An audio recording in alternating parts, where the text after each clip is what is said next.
Steve Jobs has become a household name thanks to a life filled with the utmost success. He developed brilliant products that millions of people have fallen in love with and use on a daily basis. Being a leader in an industry is reason enough to have your name go down in history, and Steve Jobs completely revolutionized telephone, computer, music, and movie. Although Jobs had his downfalls, his success was so profound that it overshadows his failures. From an early age, Steve Jobs was bound for a life of greatness. Although young Steve was introverted and socially inept, he had an intellectual capacity that far surpassed that of others his age. While most kids were playing neighborhood sports, Steve spent his time with other young intellectuals, working on electronics projects and reflecting on the meaning of life. One of these intellectuals soon introduced Steve Jobs to another electronic geek, Steve Wozniak, not knowing at the time that the meeting between his two friends would change the world. The inseparable pair would go on to start Apple together. However, their first technological undertaking was an electronics kit that could mimic router codes, thus providing this capability to make free phone calls to anywhere in the world. Jobs and Wozniak soon built the first Apple prototype, and rather than altering the media, they shared their creation with peers in their homebrew computer club. At the time, it was apparent that discovery and innovation motivated the two, rather than the wealth and fame. They were both bright thinkers and wanted to change and improve the world. A fellow member of the club described the duo's dynamic with a breakdown into two roles: the hippie with the grand vision and the nerd who was able to realize this vision. As one might predict, Jobs was the visionary who was continuously coming up with new ideas and pushing his peers to both be and do better.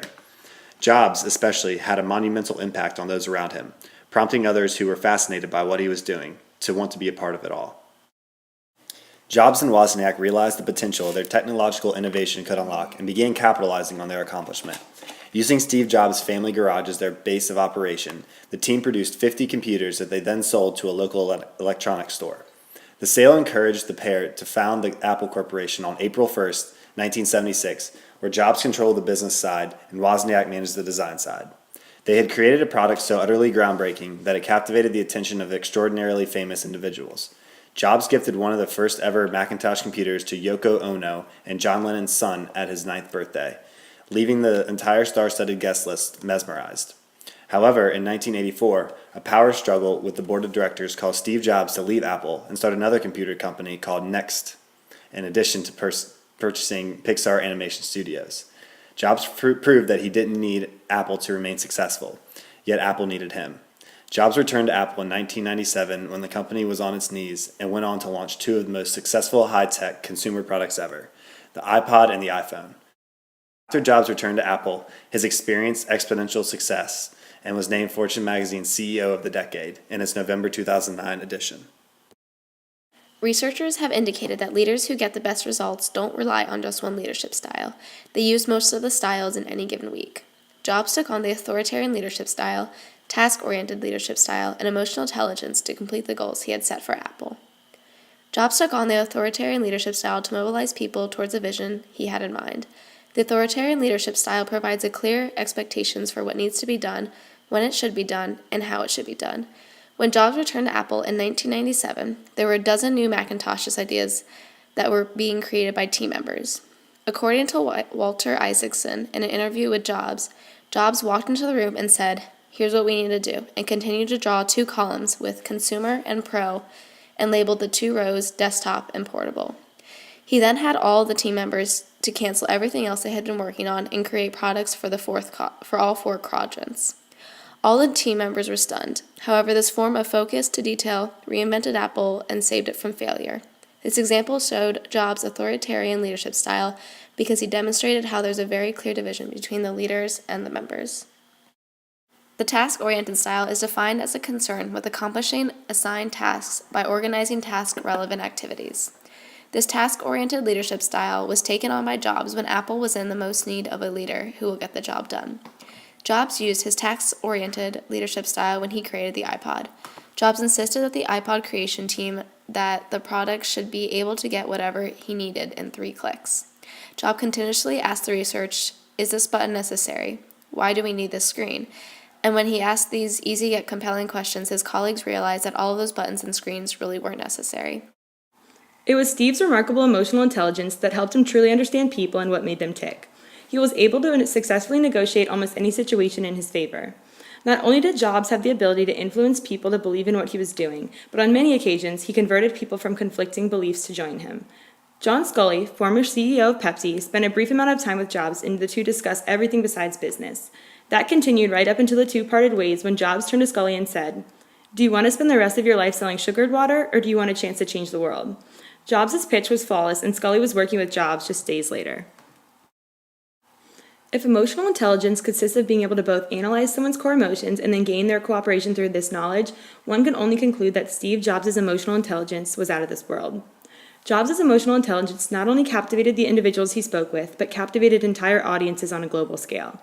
Steve was a showman, a born salesman, a magician who creates a famed reality distortion field, a tyrannical perfectionist. Audiences fell silent when Jobs spoke, and their jaws dropped as he explained his innovative vision that was coming to life. According to actor and comedian Eddie Izzard, the crowd would think, "Wow, that's so much." Then Jobs would add, "But we got one more thing." And then he dropped the biggest thing at the end, convincing the skeptics and leaving those already on board speechless. Steve took his ability to market products a step further in his push to sell people on the idea that they too could achieve greatness.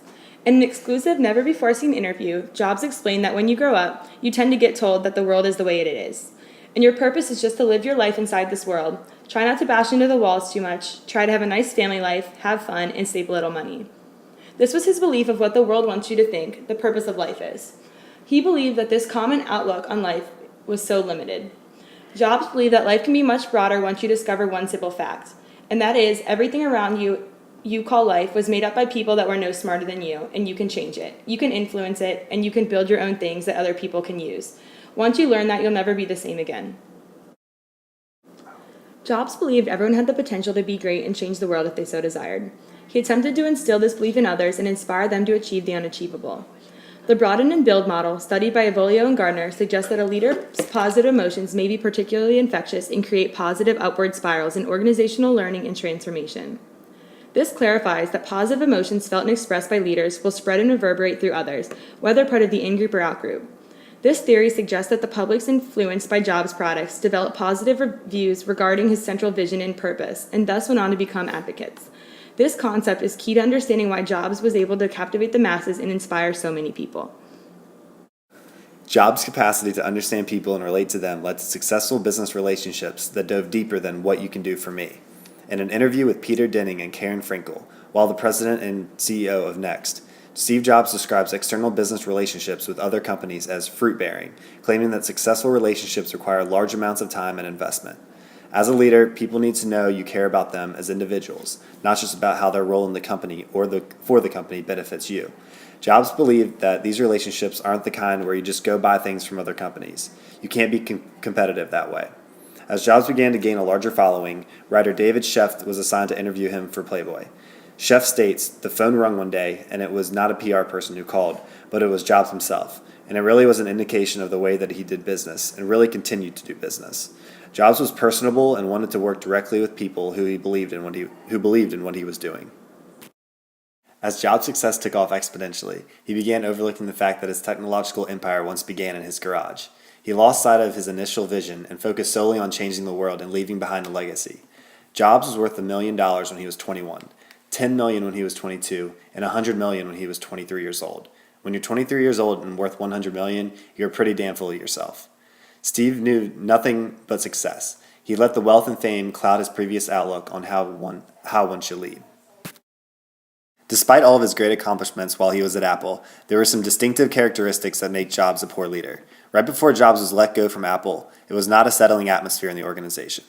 Right after Apple's sales started to decline, Jobs was persistent that he was still the one to save Apple. With this pressure, there was a lot of tension created between old best friends, Jobs and John Sculley. Jobs started to talk to top executives and directors, saying that Sculley should go. Instead, they all sided with Sculley and went to the board of directors to discuss the situation, and eventually Jobs was let go. After this episode, he would start a new computer company and aimed at higher education, with a small group of other ex-Apple employees called Next. Through these actions, Jobs was not being an authentic leader. Being an authentic leader is critical to being a good leader. At points in his life, Steve Jobs was arrogant, manipulative, and disloyal, all traits extremely destructive to successful leadership. Nonetheless, Jobs was a visionary who had the ability to captivate the public with his radical inventions and way of thinking. As Steve's ups and downs as a leader have shown, the most effective leaders are not the ones without flaws, nor are they above average on every leadership competency. Instead, the most successful leaders are the ones who capitalize their strengths in attempts to compensate for and overshadow their flaws. At the age of 56, Stephen Paul Jobs died on October 5, 2011, a life cut short in its creative prime by cancer. His death was not a surprise, and yet its impact reverberated around the world. People love a good story, and by building one of the planet's most successful companies from his parents' garage, he epitomized the spirit of American ingenuity. Steve Jobs' accomplishments speak for themselves, and he will be remembered for his technological innovations that shook the world and changed the lives of millions.